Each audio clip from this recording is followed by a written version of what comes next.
So as a school social worker, we were initially taught that we were guests in the education system, Mm, student support, and now we're realizing we're actually infrastructure. We need to be a part of the fabric of what schools are doing now. mm, And so now that we're doing that, we're looking at schools differently and what they're capable of doing and getting to academic mm. achievement.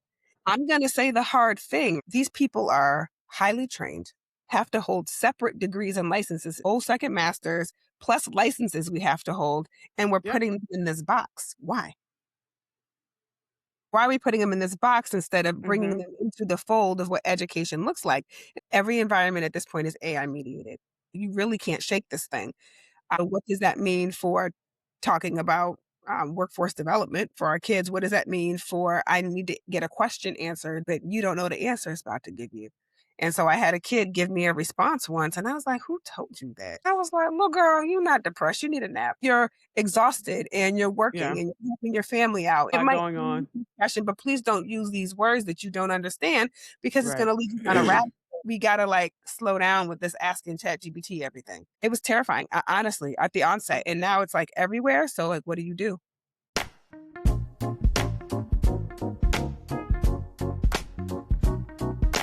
Welcome to the table. I'm Bridget Johnson.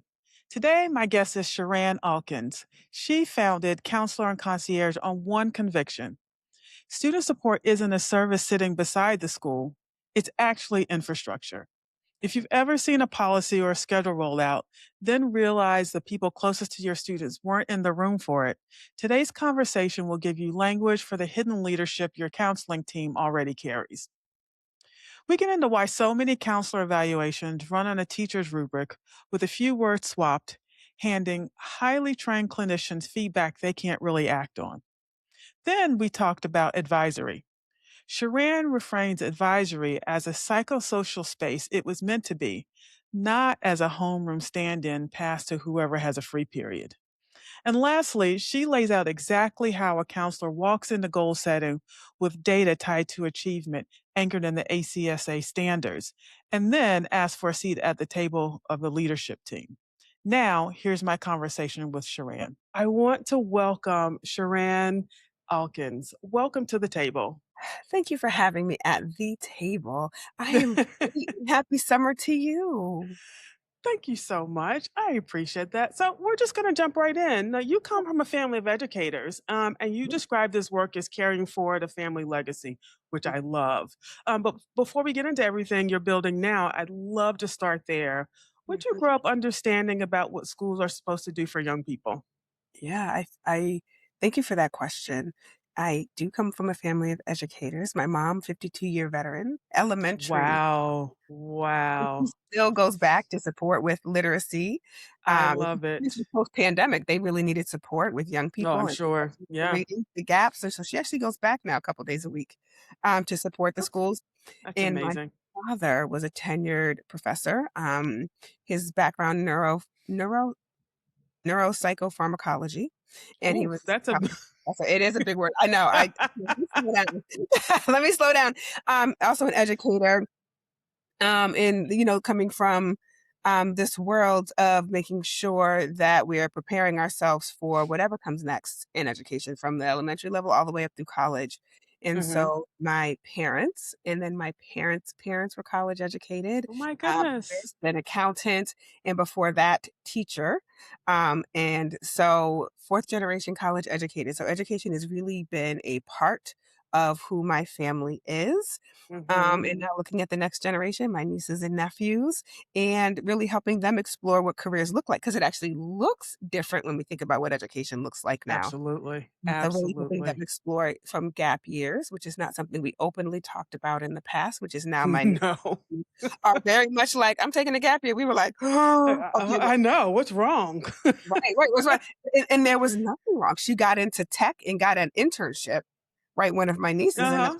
now she's a senior at Howard. Like, oh, our Love bad it. for freaking out. Like, let's actually pay attention to what these young people are saying, right? Right. And my nephew, who is started a nonprofit. and is teaching young people to fish and teaching the community about outdoors, wilderness. Uh-huh. No, seriously. Oh, tag So that, shout bring it out, back. I'm gonna talk about that offline a little bit because I want to yeah. connect him with someone, but that's another Oh, whole no, please conversation. don't. Listen, he'd love it.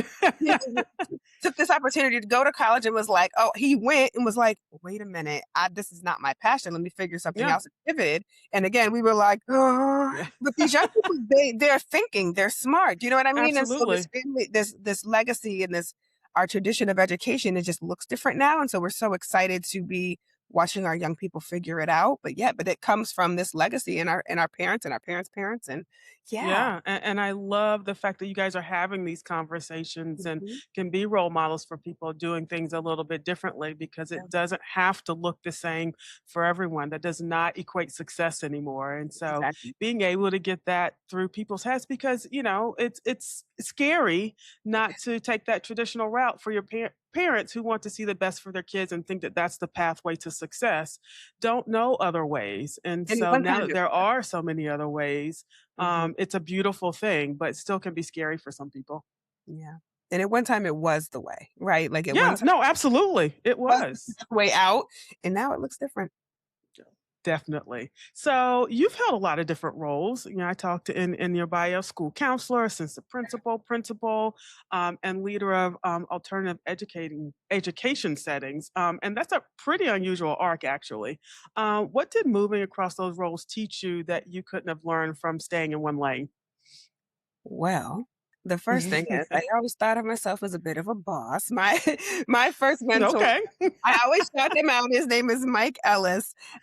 He he's like, "Girl, you trying to run this school?" I was 20, 25, 26. I was like, "Maybe I am, sir." Maybe. Hard to say. Maybe as a school counselor and social worker, I was like, there's something that's missing, right? Like, I don't understand Mhm. what's happening and it's not translating into the classroom. And I had fabulous teachers and role models, veteran educators Mhm. that were like, I sure am like, slow down. Like, what's this family connection? We got to connect it to education. And I was like, oh, there's something here. So as a school social worker, we were initially taught that we were guests in the education system, Mm. student support, and now we're realizing we're actually what I'm saying is infrastructure, like, no, we need to be a part of the fabric of what schools are doing now, and that transition has happened over the past few years as we've kind of really transformed school counseling, Mhm. and so now that we're doing that, we're looking at schools differently and what they're actually capable of doing and getting to academic achievement.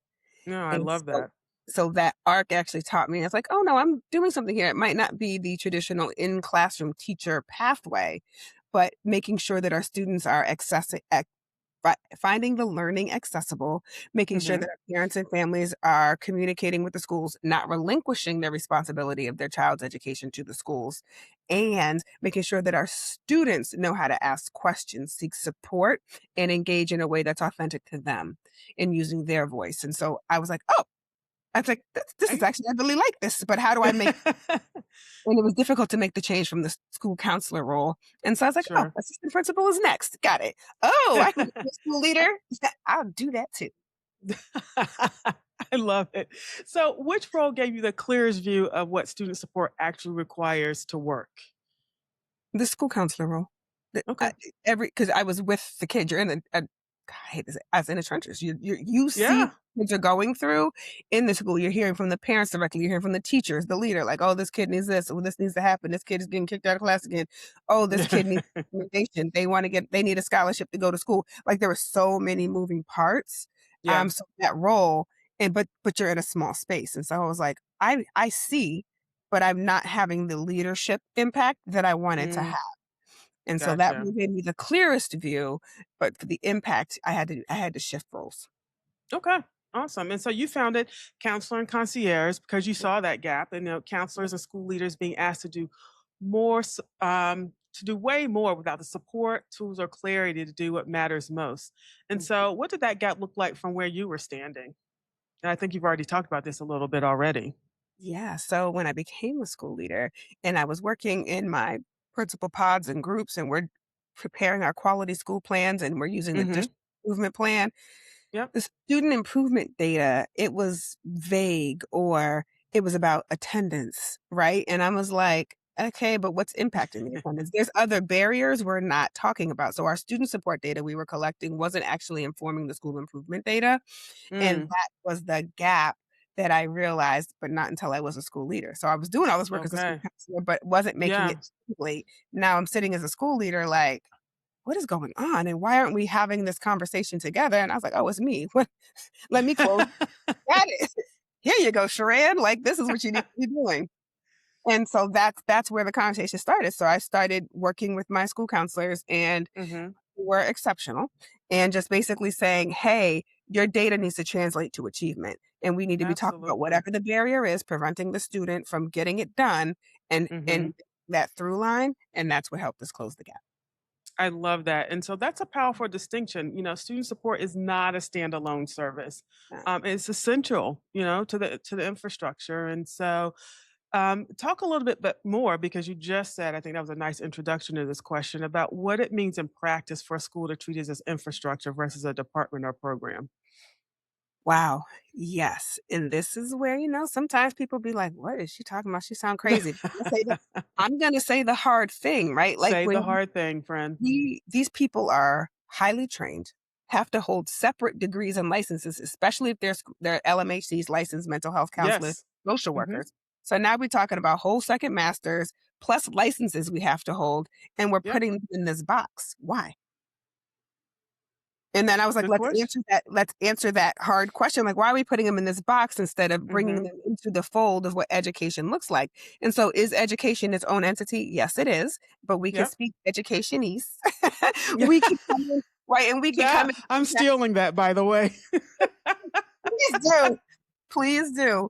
So we have to speak it in our languages, and we're speaking about, oh, I can talk achievement. I can talk family community connections. I can talk SATs. I can talk test prep. I can talk literacy. I can talk digital literacy. I can talk financial Yeah. literacy. Talk computer science. I can talk STEM, math. Yeah. I can talk it all. But now let's talk about the executive functioning, the social emotional learning that get our kids to want to because they need to, and make sure that we're using their voice and giving them agency. So there's this interesting loophole where we're like, even the Yeah. kindergartners can tell you what they want, and then so can Hmm. the 18-year-olds about to graduate. So how do we make that Yeah, to connection? bridge that gap or make that Mhm. connection. And also at the center of that, for me, is like the belonging and the mattering piece. And so, oftentimes, students kind of, especially those students who are kind of floating through the day and invisible, have lots of challenges that can be helped or kind of brought to the surface with the partnership Mhm. with the counseling department and making sure that all of these kids are being seen and heard and feel Mhm. like they belong. Because once you do that, then all those other things oftentimes can take care of themselves because they're more engaged. They're wanting to work and they're comfortable asking for help if they need it and that sort of thing. So if we're not creating those environments on the foundation level, then it's really hard to expect our students to thrive. It is. It is, and it's also about that so the infrastructure part is also about trust in those Hmm. relationships. So my teachers that I work with have to trust me as a school counselor and vice versa, and my school leader needs to be able to trust me because I know things as a school Yeah, counselor. yes, you So, do. a lot of things that I'm still not even gonna tell you, but Imma let you know that you need to know so we can make this shift real quick. So that trust is huge, and that's also has to be built into that infrastructure where that communication is happening. It's not violating kids' confidentiality, No, not at all. but it is getting everybody to the same page and allowing that vulnerability also, like a Hmm. teacher that's really struggling with a kid and it allows me as your colleague to say, "Okay, but the sarcasm don't work for this kid," or Yeah. it feels like you're pushing them a little too hard, so how can we Hmm. backdoor it? Keep pushing them hard, they need high standards, but how do we Right. kinda like backdoor it and let's talk strategy to support this particular kid's needs? Like, there's so many ways to engage with colleagues, but sometimes So those many. silos Yep. We created them, and they don't need to We've be. created them and we get protective of our area or territory and think that, if we're working together, then somehow I'm not going to be as effective in the work that I do. And as a former dean, it was so important for me to work hand in hand with the counseling department because we wanted to give us kids several paths to help and support, right? Mhm. And help and support from my office looks very different from help and support from the counseling office, right? And so we want to provide that pathway so that students don't necessarily have to come to my office. And so when we started talking about things that way, the relationship was a lot smoother because it wasn't me trying to kind of know all the things that the student is telling you. It's really getting a full picture so that we can be supportive of that student in the way that's helpful, in the way that you just actually described, in terms of this kid is like, that's not the way to reach the student. That student does not respond to you speaking to them in that manner, or there are other things going on in their life that you have no idea about that you're not seeing. And so Yeah. we need to either give this kid some grace or we need to do X, Y, and Z to better support the student. And so that was super important for me, and really why I was kind of drawn to you and the work that you're doing, because you talk about, making the hidden leadership of student support teams visible. Yes. Super, super important. And that's the work that I do. I shine a light on student life Mhm. professionals because they are the glue that holds the school together. And so, Yeah. whether that's the counseling department, the student life office, or student affairs, or dean's office, whatever you call it, those are the folks who are doing the Lord's work, is what I like to say. Come on, say But it again. oftentimes don't get the shine. No one says thank you. Right. The only time they're talked about is when things aren't going well or you don't agree with a decision. And so I'm going to talk about that phrase that you said, the hidden leadership, because that's not a phrase that I use, and I might steal it from you. That's Just understand. FYI, it's a couple of things I'm stealing from you today. But at any rate, um, tell me about what you're naming there and why it stays hidden, even though I've Mhm. already just kind of said it. But Yeah, no, I appreciate the opportunity though to talk about it. So I mentioned like I was doing all this work as a school counselor, but really wanted to have a greater impact. So when I was a hmm leader, I leaned on my school counselors and they're like, "We're tired. Stop asking us to do more stuff. We're about to." And I'm like, "Yeah, yeah, yeah, yeah, yeah.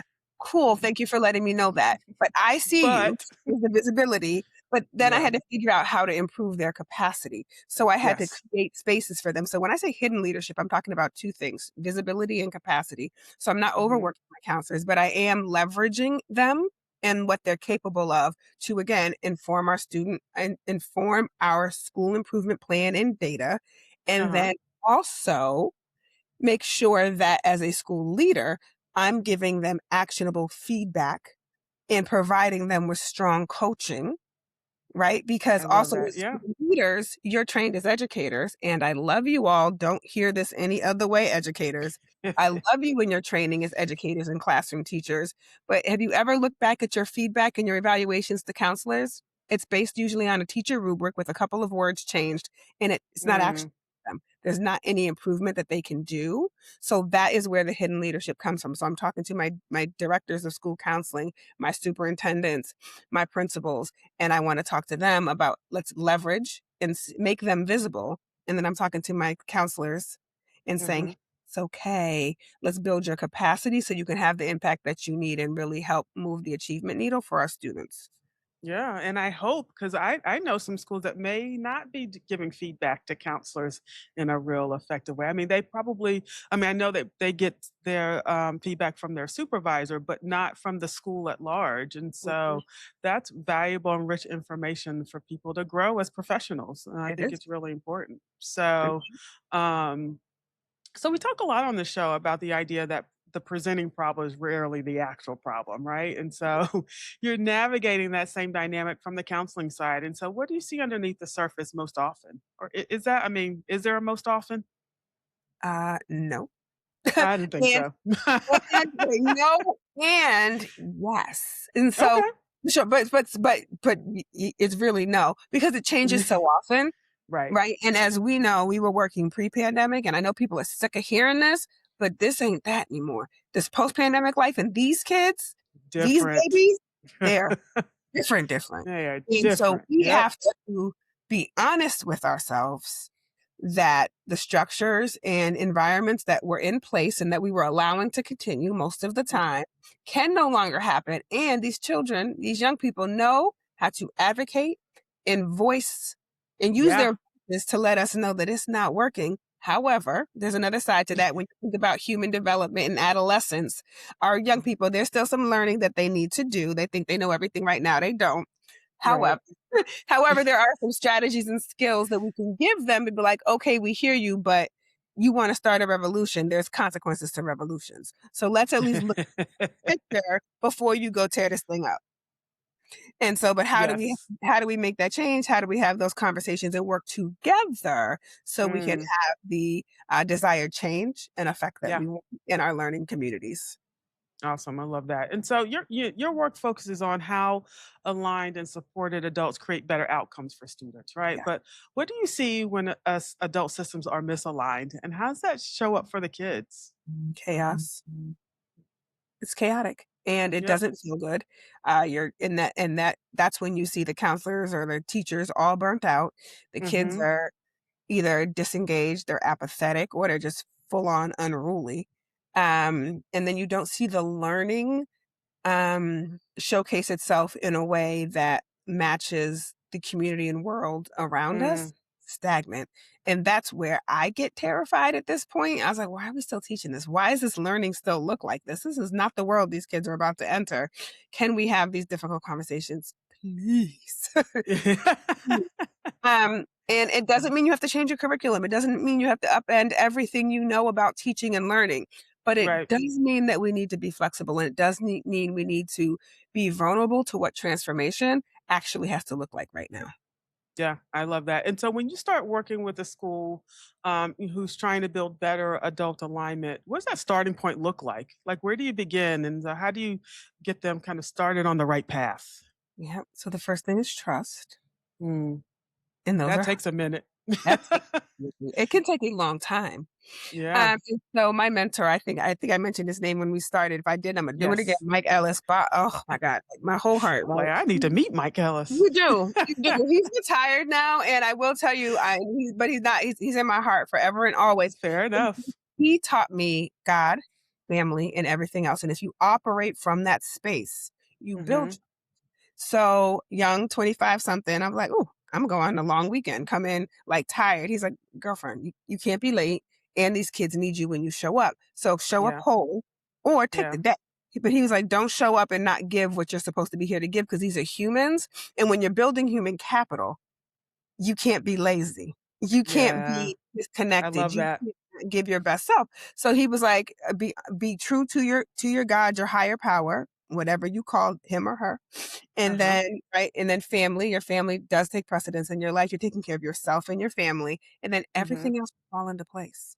And so that's how I built trust with my community is if and you have to notice, you have to stand back on the balcony and you have to look and you have to say, what's happening? I was like, you're Yeah. always running in the door 5 minutes before your class. How can I Mm, help you get settled so the kids don't see you frazzled? Oh, your afternoons is when you start to not be as on point because you need a little yeah. break. I'll make sure you get a little extra bathroom break or something before so Hmm. you can recalibrate before your last period. You know what I'm saying? Like, so there's just Yeah. you notice and know your team.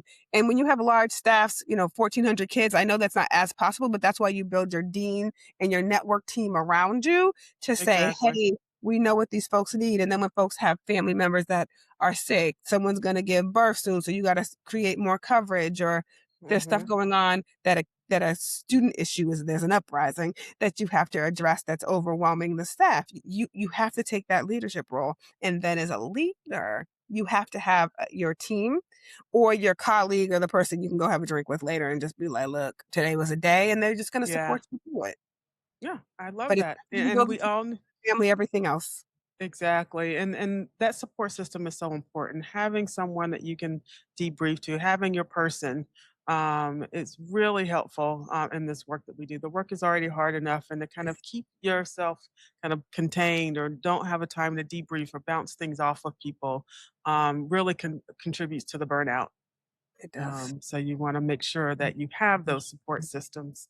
Want to continue the conversation. School counselors often understand students deeply, but are usually positioned outside the leadership structures instead of inside. And so, in ways that they don't really have influence as to policies and things that are going on. And so, for the counselors listening right now, how do you help them lead from where they are? Mhm. Know your data and bring it Okay. to the leadership team. So when you're getting ready to do your evaluation or you're getting ready to set your goals for the year, have a very clear, structured design that you can present to your leader, whoever's your evaluator, and you can say, "Hey, this is what I'm looking at. These are the goals I want to meet this year. This is how it's going to impact the full school culture and achievement." Be clear. Be clear. And there's Okay. a lot of there is so ASCA, American School Counselor Association, has mindsets and standards that you can use if your district doesn't have a strong counselor rubric. So I just want to put that out Mm, there. And so now you're going to align and then you're going to ask for a seat at the table. You need to get on the leadership team. At least one of your counselors needs to be on the leadership team. And that way you're hearing everything firsthand and you can bring it back to the team as a whole. But a lot of times we mhm. don't teams are one, maybe two people sometimes, but at least you'll be Right. in the room. So when you hear there's an initiative about to take place, you could sit there and say, "Hey, ho, ho, ho, ho." Y'all don't know this, One but second. yeah, like, let's talk about exactly what that's gonna look like and what the rollout can be in a way that's gonna make sure that it helps the students and the culture and who else would need to get involved. They have just a different lens. And so use your lens, school counselors. You are unique and you're highly specialized and trained. And please don't ever forget that. Use that Yeah. degree. We're No, systems thinkers as counselors. We're literally trained to be that. that is absolutely correct. And so, um, and that's the same place sometimes that the dean of students office also falls to. They may or may not be a part of the senior leadership team, and as a group of people who are working with the students most closely, when those times come when they are changing policy or making additions to the schedule or adding this or adding that, not having that direct student voice can be hurtful and have Mhm. you take a couple of steps back and kind of what's happening in the community. If only you would have had that other voice in the room, Yeah. could have saved you a little bit of time. So And heartache I'm definitely sometimes. always, yep, absolutely. And so that's a nice segue into my next question because your tagline is "Design with you, not for you," and that's something that we feel strongly about here at the Dean's Roundtable as well. Because I got my master's in restorative practices, and the social discipline window talks about for, with, and to. And so you definitely want to stay out of the for and two, and you want to be in the with, doing things with people, because that's where sustainable change has to be built Mhm. collaboratively, right? And so, what breaks down when we skip that with you part? Well, what breaks down no, what no, seriously, what breaks down is we're no longer actually protecting the students and their brilliance, right? Like, we're Mm, actually doing something else when we forget to, right? And we're not no longer doing with or for, right? Like, you have to yeah, put it all together, and then it stops being about the people it needs to be about. So yeah, if you, like me, want to protect student brilliance, then we need to make sure they're at the table in the conversation and the work that we're doing is in fact for them. They can feel safe, they belong, right? The research from Responsive Classroom, right? yep, That there should be a dignity in that. And we don't hmm, just because they're children doesn't mean we need to take that away. right. Yeah, absolutely. And so, I would even say even restore because we've got to start with the adults first. We need to make sure that we've got all the adults at the table, and include them in a way that makes sure that we're doing things with them, or they're not feeling like things are being done to them all the time. And so that opens the door for them to model that behavior with students when they are in their classrooms or they're running student groups or they're over the student government, giving them that agency Mhm, that they have or that they mhm. need so that they can be contributing members of the community and feel like they got a stake in what's happening. Yeah. And so another structure that we talk about a lot here is advisory. Yeah. And so it's one of those school structures, we often want to do well, but we kind of struggle to build sustainability there. And so, from your vantage point, having led counseling programs in school communities, where do you feel like advisory systems most commonly fall short? thank you for asking that question. So, two things. What I've learned about my time is not every teacher needs to be an advisor. Not every counselor might need to be an advisor. I hate to say that. So you have to make Mhm. sure that the person leading the group is very familiar with the goal of what your advisory communities are set to do. And I think Mhm. sometimes they're thrown together or they're used as a alternative to homeroom instead of actually being like the psychoed, psychosocial space that it should Mhm. be. And I'll die on a hill. They need to they need to actually be a space that cultivates community. And that's a skill, and you have to be able to work with the young people to build that out. And so when I think about the psychoeducation and the psychosocial skills that can be woven into those spaces, that's another lesson plan, to be honest. That's Yeah. another curriculum. It can, and it can be designed by the kids. It can be come from somewhere, right? Can come from the dean's roundtable, but there is a curriculum or resource out there that you can use and implement and model that will allow you to use this time and protect the time with everything that you had because that's one of the first things to go. I've noticed that too. Yes. So Absolutely. that way it's a part and the kids expect it because what happens is it starts to get weak. Folk, Mhm. teachers, here's a cookie around, let's whatever. Right. Restorative, that's not a circle. Right. There's a curriculum to it for a reason. Right. And once the kids see it and you're modeling it, they can actually take it over. And once they take it over, now you're winning. Right now you're a part Yes. of there and what they need. And now you can sit back as an observer and say, oh, this is why you guys were saying this. This is what you actually need. How can I help? As the adult in the space that has maybe a little bit more leverage or pull on the other end to go to leadership and say, hey, the kids are really, you know, and let's make sure that they Yeah. have what we need on this end. So advisory was a lifesaver. We called it peer to peer, and Mhm. then student leaders that got to sit with the counselors and develop the curriculum or what they wanted to talk about, Okay. and then the counselors use their I expertise. love that. Here's Yeah. the model that we can use, and I was trained in a particular advisory model at one point. Mhm. Everybody's not trained in it. It Yeah. doesn't, and they're not implementing. And then I noticed this when, as a leader, some teachers just shouldn't lead it. Like this, you need a break. You needed a prep period.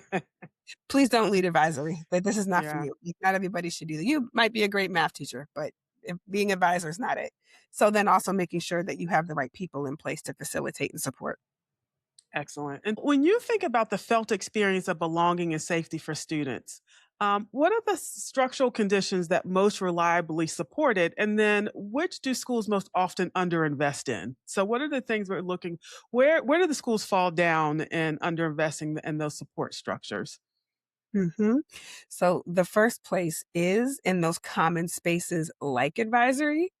Like, you don't need a holding ground, it's not homeroom, like, it literally needs to be a Right. space where kids can come together, use a skill, like a learning skill, executive functioning, social emotional learning skills, habits of work and learning, which is like expeditionary learning, right? Howl, Mhm. and there's other mindsets and behaviors that you can lean into, that can be taught in those safe spaces, in addition to in the classroom and in the culture as a whole. So, Sure. advisory honestly is a core space utilizing restorative justice spaces. So we would hold monthly circles Okay. or quarterly circles where the whole school community would have to come together and we do the ritual. There was the talking pieces. We were in a circle. You could pass. We would do opening rituals. And so that was how we modeled and taught restorative justice in a way when there was conflict. We were Mm, able to use that when students were having issues either in the community or out in our learning community or out in the community. And then parent and community engagement. And I know that's hard it for is. some in the public space.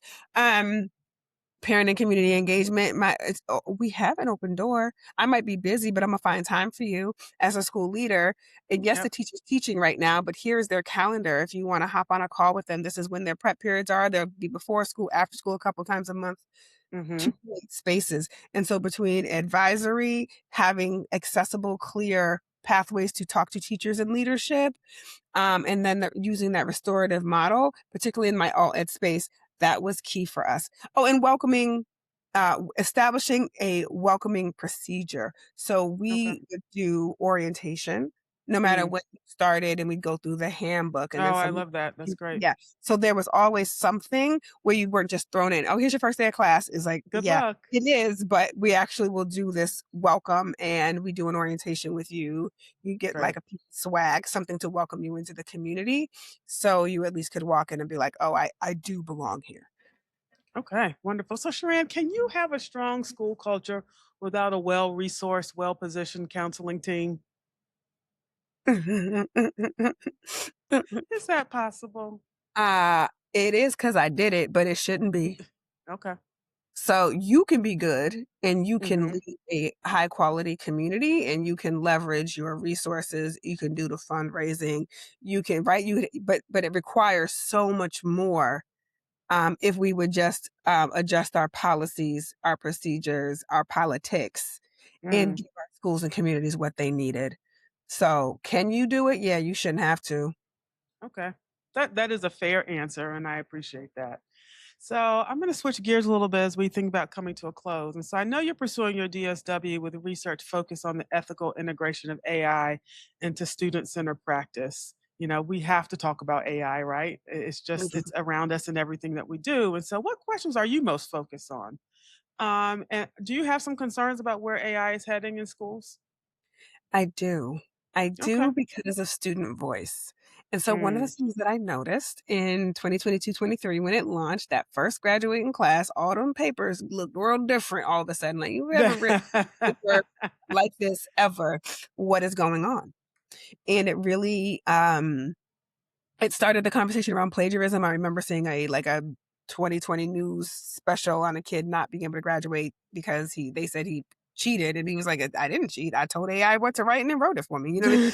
So really, you know what I mean? And then so I was like, "What is this?" I had no idea what AI was in 2022, 2023. And so my team had to come together and be like, "Is Mhm. this plagiarism? It's not technically, but it's not academic integrity or honesty It's not either. quite your work either, It's right? not your authentic voice." And so Yeah. we had to shift our handbook, our school policy to be around authenticity and integrity. So we had to shift our language away from plagiarism and dishonesty to saying what writing and your academic learning should look like and how you can show. Mhm.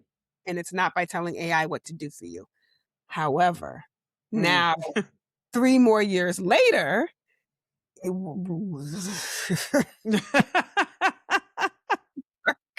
listen, oh my goodness, right? Like, Right, that you part. can't first off, asking Google anything doesn't matter, like, "Oh, go Google it." It's actually AI, right? So now you can't even say some of the things you were doing anymore because it's actually not relevant. So now it's when we say research and look something up, we actually might mean go get a book now because I don't even know Yeah, who's telling you what. So now we're talking about exactly. your resource documents. We're talking about critical critical literacy, right? Which is Mhm. such a hard thing, and that then spirals into critical thinking, like, you need to be able to think for yourself, and so what terrifies me in what the work that I'm looking at in my research is student mental health, and so Mm. AI is telling these kids whatever it wants to tell them.